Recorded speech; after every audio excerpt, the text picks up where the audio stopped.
Hello বন্ধুরা, কেমন আছো সবাই? আশা করি ভীষণ ভালো আছো। আমি বিশ্বজিৎ, তোমরা দেখছো এক্সপ্লোর ফেমাস। আজ আমি তোমাদের সামনে আরও একটি নতুন ব্লগ নিয়ে উপস্থিত হয়েছি। ভিডিওর থাম্বনেইল আর ভিডিওর টাইটেল দেখে তোমরা অবশ্যই বুঝতে পেরেছো যে কী বিষয়ে আজকের ভিডিও। আজকের এই ভিডিওতে এই স্থানটির সম্পর্কে যা যা ঐতিহাসিক, অলৌকিক, পৌরাণিক তথ্য আছে সমস্তটাই আমি তুলে ধরার চেষ্টা করব। এছাড়া তোমরা এখানে কিভাবে আসবে, কি খাবে, কোথায় থাকবে তারও সম্পূর্ণ ইনফরমেশন আমি এই ভিডিওতে দেবো। বন্ধুরা, আজকে যারা আমার চ্যানেলে নতুন তাদের কাছে অনুরোধ, চ্যানেলটি সাবস্ক্রাইব করে নিও এবং অল নোটিফিকেশন অন করে নিও, যাতে আমি নতুন কোনো ভিডিও আপলোড করলেই নোটিফিকেশন সবার আগে পৌঁছে যায় তোমাদের মোবাইলে। তো বন্ধুরা, আজ আমি চলে এসেছি বীরভূম জেলার বোলপুর থেকে মাত্র 9 কিলোমিটার দূরে কোপাই নদীর তীরে শক্তিপীঠ কঙ্কালীতলা।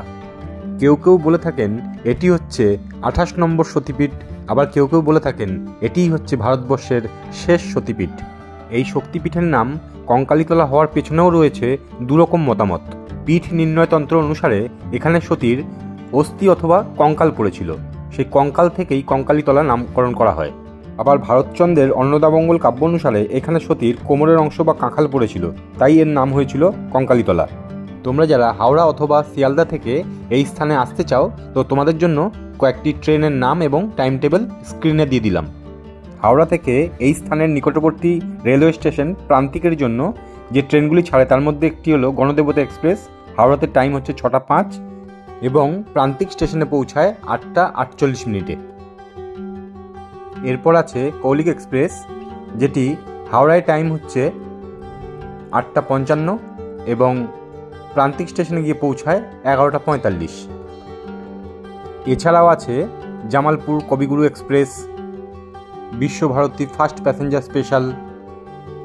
শিয়ালদা থেকে আছে মা তারা এক্সপ্রেস।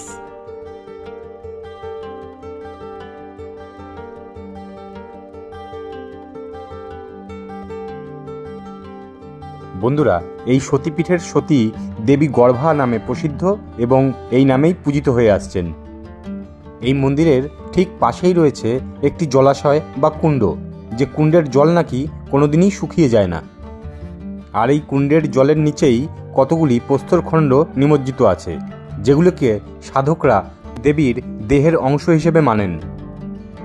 ওই প্রস্তরখণ্ডগুলিকে প্রতি 20 বছর অন্তর একবার করে ওপরে তোলা হয় এবং পুজো অর্চনা করার পর আবার পুনরায় জলের নিচে ডুবিয়ে রাখা হয়।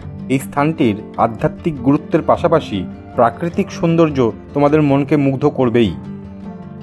মন্দিরের ঠিক পাশেই রয়েছে মনস্কামনা বৃক্ষ। এইখানে ভক্তরা মনস্কামনা নিয়ে মানত করে যান এবং সেটি যখন ফলপ্রসূ হয় তখন তারা এসে এখানে ভান্ডারা দেন। প্রতি বছর চৈত্র সংক্রান্তিতে এখানে 3 দিন ধরে মন্দিরে বিশাল উৎসব চলে।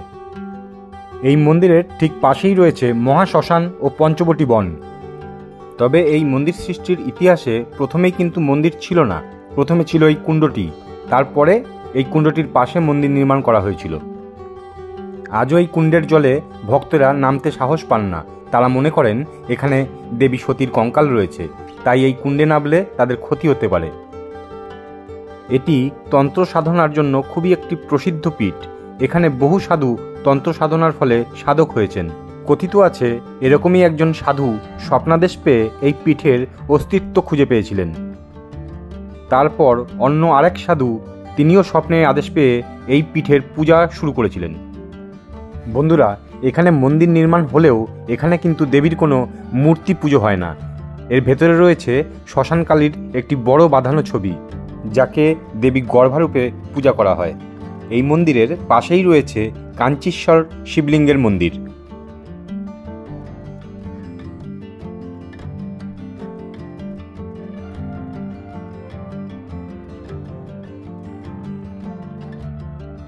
এখানে আসা প্রত্যেক পর্যটক এবং প্রত্যেক ভক্তের জন্য কিন্তু প্রতিদিনই ভোগের ব্যবস্থা করা হয়।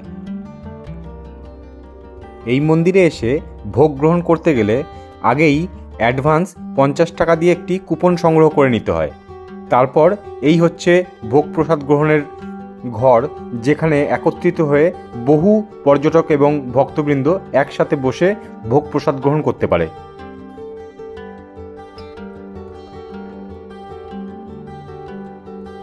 বন্ধুরা, এটি হলো শ্মশানের পাশে সমাধিস্থল।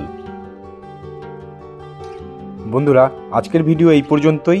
আমার ভিডিও যদি ভালো লেগে থাকে, যদি ইনফরমেটিভ মনে হয়, তাহলে অবশ্যই চ্যানেলটিকে সাবস্ক্রাইব করে নিও এবং বেল নোটিফিকেশন অন করে নিও।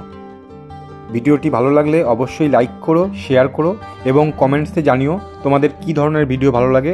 আমি তোমাদের জন্য ঠিক সেই ধরনের ভিডিও আনার চেষ্টা করব।